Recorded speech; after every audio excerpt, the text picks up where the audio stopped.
Merci Jean-François, on est de retour dans la zone Country Rock et j'ai le plaisir d'avoir avec moi Pierre-Paul Bézile-Lacasse de Lacasse et Associés. Encore une fois, on va parler finances, on va parler de différents sujets fort intéressants. Bonjour Pierre-Paul. Bonjour Denis.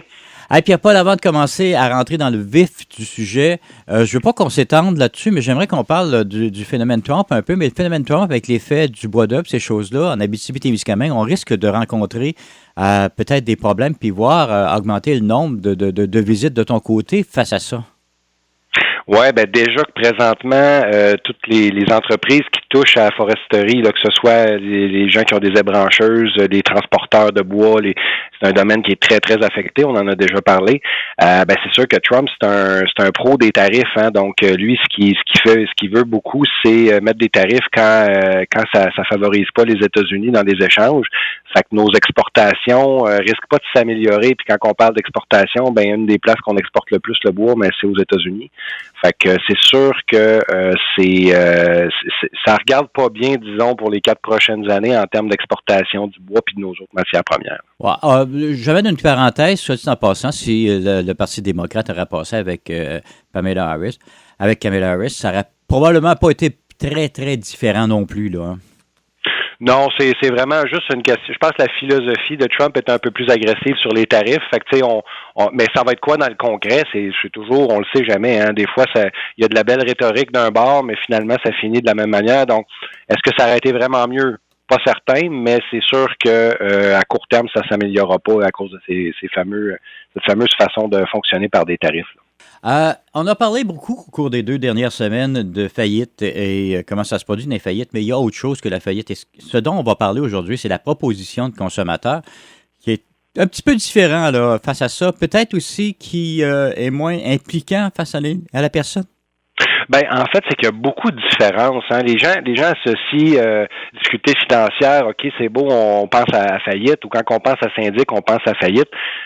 Sauf que, tu sais, moi, c'est 10% de mes clients qui déposent une faillite. Là. Donc, ça veut dire que 90% des gens qui viennent me voir ne font pas faillite, on fait d'autres choses. Fait qu'on a d'autres outils dans notre coffre à outils. Et un des outils très, très, très importants et très populaire et méconnu, c'est la proposition de consommateur. Il y a beaucoup d'erreurs, de fausses croyances, de mauvaises informations qui circulent par rapport à ça. Même des fois, je rencontre des gens dans les institutions financières, là, des gens qui font des consolidations de dette auprès des gens, qui sont vraiment mal informés sur la proposition de consommateur, qui vont dire essentiellement que c'est comme une faillite, fait que tant qu'à ça, fait faillite, tu sais. Il y a beaucoup de fausses informations, puis évidemment, comme on a dit la dernière fois, la pire source d'information, c'est le beau-frère. Ça je l'entends trop souvent. Okay, oui. Mais essentiellement, là, les banques souvent vont dire que c'est la même affaire, puis que c'est pas, ça donnerait de faire une proposition parce qu'ils ne regardent que le dossier de crédit. Parce que c'est vrai qu'une proposition de consommateur ou une faillite, en termes de dossier de crédit, c'est à peu près la même affaire. Il y a des différences, là, mais essentiellement, c'est pas une raison de déposer une proposition parce qu'on veut moins affecter notre dossier de crédit. Un dossier de crédit, ça se rebâtit de façon efficace et simple pour les gens qui ont des bons revenus. Faut s'enlever ça de la tête comme problématique à long terme. C'est une problématique à court terme qu'il faut adresser. Quand on a un syndic qui nous forme, ça se redresse. Donc, mettons ça de côté pour l'instant. La proposition et la faillite à ce niveau-là, c'est similaire. Mais c'est à peu près la seule place que c'est similaire parce que une proposition, c'est un offre qu'on fait au créancier qui est basé sur un calcul que j'expliquerai pas, mais essentiellement, ce qu'il faut faire, là, en faillite, on l'a expliqué il y a 2 semaines, c'est mathématique. Il y a un calcul de revenus. On a des actifs qu'il faut évaluer et soit racheter ou soit laisser au syndic pour qu'il les vende. En proposition, le syndic ne touche à aucun actif, ne prend possession d'aucun bien. Et tout ce qu'on a à faire, c'est à offrir au créancier un montant par mois sur une durée qui peut s'échelonner sur un maximum de 5 ans, mais qui peut être plus court. Et ce montant-là, par mois, quand on va arriver au terme de l'entente, il faut juste que ça batte le montant de faillite. Fait que si quelqu'un faisait faillite, puis que ça lui coûterait, exemple, 4 000 $ faire faillite, à ce moment-là, si on fait une proposition, des fois, on peut offrir aussi peu que 6 000 $ sur 5 ans. Donc, ce qui est important de comprendre en premier lieu d'une proposition, c'est que c'est une offre qu'il faut juste battre le chiffre de faillite. Donc, on calcule la faillite pour la personne et on présente la proposition qui est une offre supérieure, donc qui donne plus d'argent au créancier et qui permet d'éviter les autres conséquences que je vais te parler. Mais là, on parle d'un petit montant. Là. Mais si on parlait d'un montant de l'ordre de 30, 40, 50 ou 60 000 $, c'est pas plus... Parce que la faillite, automatiquement, va aller ramasser des sous, mais la proposition de consommateur, c'est toi qui dois sortir cet argent-là pour aller payer. Oui, ben je te donne un exemple. Mettons qu'on prend un exemple que comme un peu tu viens de dire, quelqu'un qui est en faillite, il y a une maison, puis on détermine qu'il y a une équité, il y a une valeur sur la maison. Quand on fait la valeur de vente en liquidation, moins les frais, les agents d'immeuble, l'hypothèque, tout ça, il resterait, exemple, une valeur de 25 000. Fait que là, c'est sûr qu'en faillite, la personne, si elle veut garder sa maison, ben, il faut qu'elle donne des paiements par mois pour rembourser ce 25 000-là. C'est des bons montants. Mais quand on fait une proposition, bien, on va prendre ce 25 000-là, on va offrir un petit peu plus. Et exemple, mettons qu'on va offrir, je vais dire 30 000, OK, juste pour donner un exemple. On va prendre ce 30 000-là, on va l'échelonner sur des paiements mensuels pendant 5 ans, qui va lui donner à la personne des paiements de 500 $ par mois. Donc, d'une part, ça peut être très viable pour quelqu'un. Par exemple, prenons quelqu'un qui a 150 000 $ de dette sur des cartes de crédit, des marges de crédit, des prêts, une ancienne dette d'études qui date de 10 ans, plein de dettes comme ça, à gauche, à droite, des consolidations de dette, un accordé, peu importe. Ça arrive des gens qui ont 100 quelques mille dollars de dette. Puis là, on vient de leur dire, mais regarde, pour 30 000 $ sur 5 ans sans intérêt, tu vas être capable de te débarrasser de ton 100 quelques mille dollars de dette. Donc, c'est là que la proposition devient intéressante. Oui, c'est des montants qui sont importants, mais ça va aller en fonction de la proportion de la capacité de la personne basée sur ses actifs, basée sur ses revenus. Tu sais, j'ai des gens présentement qui font des paiements, là, qui ont des revenus, exemple, de 300 000 par année, mais qui avaient accumulé énormément de dettes d'impôts, qui avaient accumulé des dettes sur des prêts, des cartes et tout ça. Ils ont acheté trop d'actifs, bateaux, skidoo, ce que tu veux. Ben, dans une proposition de consommateur, j'en ai présentement qui versent 1200, 1500 $ par mois. Mais ces gens-là, ils ont des excellents revenus. Ils en ont profité pour se débarrasser de paiements. On a remis des bateaux ou on a remis des actifs qui étaient trop élevés. On s'est débarrassé de toutes les dettes, puis on convient de un paiement par mois qui rentre dans le budget. Fait que c'est là que ça devient utile, la proposition. Il y a des cas où c'est vraiment pas cher, et il y a des cas où ça coûte plus cher, mais les gens ont les moyens de payer plus. OK. En fait, c'est toujours calculé en fonction des revenus de l'individu ou de la personne qui se fait qui est dans cette situation-là, là.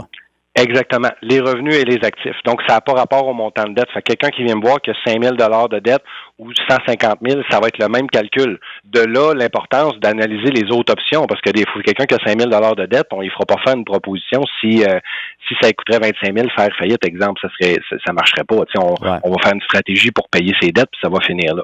Fait que, tu sais, il y a toutes sortes de mécanismes, mais oui, ça va dépendre.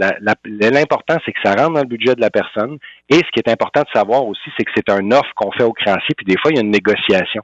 Mais ce que je veux dire, c'est que des fois, les gens ont peur de ça, puis ils disent, mais là, on fait une offre, est-ce que ça va être accepté au montant de l'offre? Ce qu'il faut se rappeler, c'est qu'on fait toujours le parallèle à la faillite. Donc, on explique au créancier, si vous refusez cette offre-là, la personne, elle peut faire faillite et vous allez avoir moins d'argent, puis la personne va quand même garder ses biens. Donc, c'est pour ça que moi, dans les 3 dernières années, là, je n'ai aucune proposition qui a été rejetée. Puis je dirais que c'est à peu près 40 % des gens là, qui me voient qui déposent une proposition. On a dit tantôt en 10 % des faillites, 40 % que c'est des propositions.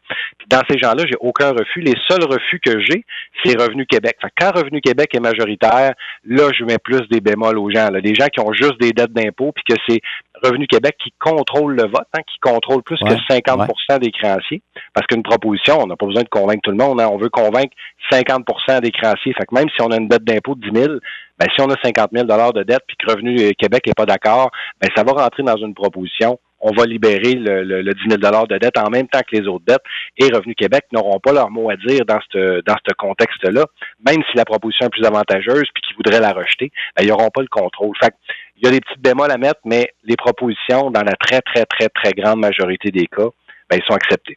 Tu sais, si on parle des différents là, éléments importants à comprendre, c'est que vu que la faillite, c'est mathématique, puis que ça dépend de est-ce qu'on est en couple, est-ce qu'on se sépare, est-ce qu'on a un nouvel enfant, est-ce qu'on change de revenu, la faillite tient compte de tout ça pendant la faillite. Fait que le côté désagréable, un des côtés désagréables de la faillite, c'est que je peux jamais dire à la personne ça va te coûter ça faire faillite. Parce que si la personne, sa situation familiale change, ses revenus changent, il y a un calcul qui va changer aussi.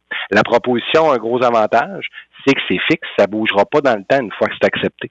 D'autres avantages comme ça par rapport à la faillite, ben en faillite, les actifs sont saisissables. Ça veut dire que même si on s'est entendu pour des montants avec le syndic, si on a des actifs imprévus qui arrivent pendant la faillite, ben c'est saisissable. On parle de gains à la loto, on parle d'héritage, d'assurance vie. C'est tout des gens, des fois, il y a même des gens qui pensent que c'est insaisissable, ces éléments-là. Mais tout ce que je viens de nommer en faillite, c'est saisissable. Fait il y a toutes ces raisons-là qu'on veut le plus possible éviter la faillite parce que s'il y a un imprévu de revenu, changement de situation familiale, un gain imprévu, l'argent reçu comme une rétro de salaire, tout ça, c'est des choses qui viennent impacter en faillite, mais qui ne viennent pas du tout changer la situation en proposition. Donc, on a une stabilité en proposition de consommateur qui n'est pas là nécessairement en faillite. Exactement, une stabilité. On enlève la possibilité d'opposition parce que quand on fait faillite, là, un créancier qui est pas content, là, il peut s'opposer à ce qu'on soit libéré. Puis là, des fois, faut se présenter au tribunal, il y a du stress relié à ça, il y a de l'incertitude, même si on forme bien les gens, on les coach, si on été honnête et malchanceux, ils n'auront pas de problème, même si on va au tribunal, même si quelqu'un n'est pas d'accord. Mais dans la vraie vie, ça reste que c'est stressant pour les gens. Fait qu'encore là, la proposition, pas de tribunal, on oublie ça. Possibilité de faire terminer plus tôt aussi. Une faillite, ça a une durée fixe basée sur le nombre de faillites qu'on a fait dans notre vie, sur les revenus qu'on fait. Ça a une durée. En proposition, quelqu'un qui dépose une proposition, puis que 6 mois après, un membre de sa famille, exemple, décide de, regarde, on va payer ta proposition, là, on va te libérer de ça, on va rebâtir ton crédit rapidement. On a la possibilité de le faire. Ou si quelqu'un reçoit un gain d'imprévu, on parlait tantôt d'un gain d'impôt, un gain de la loto, ou c'est sûr que j'encourage pas mes clients à jouer à la loto, là, mais mettons un héritage. Ben, tout ça, en proposition, la personne le garde, elle peut s'en servir pour faire ses paiements. Des revenus plus élevés, de l'overtime, c'est toutes des choses qui, en faillite, ça a de l'impact.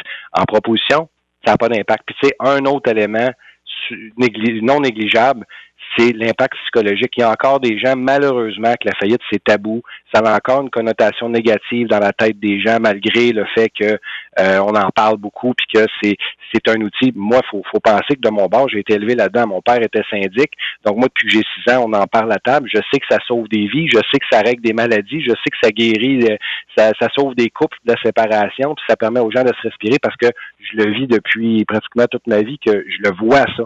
Mais les gens qui n'ont pas vécu ça ne le voient pas nécessairement comme ça, puis il y a une connotation négative. Donc, ça permet d'éviter le fameux mot faillite aussi, de faire une proposition de consommateur. C'est intéressant, ça. À travers ça, à partir du moment où on contacte le syndic, qu'on part le dossier, tous nos créanciers ne peuvent plus nous mettre de pression. Exactement. Ça suspend les procédures. Comme une faillite, c'est la même protection, c'est-à-dire que les créanciers peuvent plus appeler la personne, peuvent plus envoyer d'huissier, peuvent plus saisir des salaires. S'il y avait des salaires de saisie ou des actifs de saisie, on dégèle ça, on enlève des hypothèques sur les maisons. Il y a vraiment beaucoup de pouvoir qui vient avec les faillites et les propositions de consommateurs comme protection, et c'est les mêmes protections parce que c'est dans la même loi, c'est juste des articles différents. Donc, c'est la même protection, plus de stress à avoir avec ça. Puis ça devient le syndic par le biais de la négociation qui parle avec les créanciers puis qui négocie avec eux. Donc, on s'enlève ce stress-là, puis les appels, puis les agences de collection, puis les huissiers, puis on arrête tout ça. OK. Et en parlant, Pierre-Paul, moi, j'ai l'impression qu'on regarde en avant, puis c'est une bouée de sauvetage qui est possible pour tout le monde. Mais il ne faut pas non plus penser qu'un jour, on va faire une proposition ou qu'on va faire une faillite, là. C'est pas la majorité des gens qui font ça, là. Ben non, comme on a dit tantôt, puis là, moi, de plus en plus, je travaille en prévention. Fait que, comme j'ai dit, j'ai 10% des gens qui font une faillite, 40% qui viennent me voir qui font une proposition. Ben, l'autre 50%, là, qui viennent me voir puis qui ont des difficultés, ben, ces gens-là, on fait autre chose. Donc, là, j'inclus là-dedans les refinancements hypothécaires, les consolidations de dettes. On va coacher les gens à négocier avec leur institution financière, négocier avec leur agence de collection. Donc, les gens qui sont solvables ou qui ont la capacité financière de payer toutes leurs dettes avec intérêt, ben, ces gens-là, on va regarder le budget, puis on va leur expliquer comment faire pour se sortir de leur situation. Fait que la majorité des gens vont éviter de faire une proposition de faillite. C'est des outils qui sont juste vraiment très, très utiles et importants à connaître et ne pas avoir peur de ces outils-là. Après ça, ben évidemment qu'on veut les éviter parce que n'importe qui veut payer ses dettes s'il est capable. Bon, là, on s'adresse vraiment aux gens qui ne sont pas capables de payer leurs dettes ou ne sont pas capables de les payer dans un délai raisonnable qui n'impactera pas négativement leur santé et tout ça. Ben là, on va se servir d'outils. Mais c'est des outils qu'on sert si on en a le besoin. On n'utilisera pas un marteau si on a besoin d'un tournevis. Yes. On va donner les coordonnées parce que le temps est déjà terminé. Les gens peuvent nous joindre au 1-844-LACASE, peuvent nous écrire à info@commercial-lacasesyndic.com, peuvent aussi nous contacter par Facebook, Messenger, LinkedIn, qui n'hésitent pas à nous poser des questions. Puis évidemment, sur notre site internet, lacasesyndic.com, on a aussi beaucoup de l'information que je dis là, elle est sur notre site également. Merci beaucoup encore une fois, Pierre-Paul. Merci, Denis.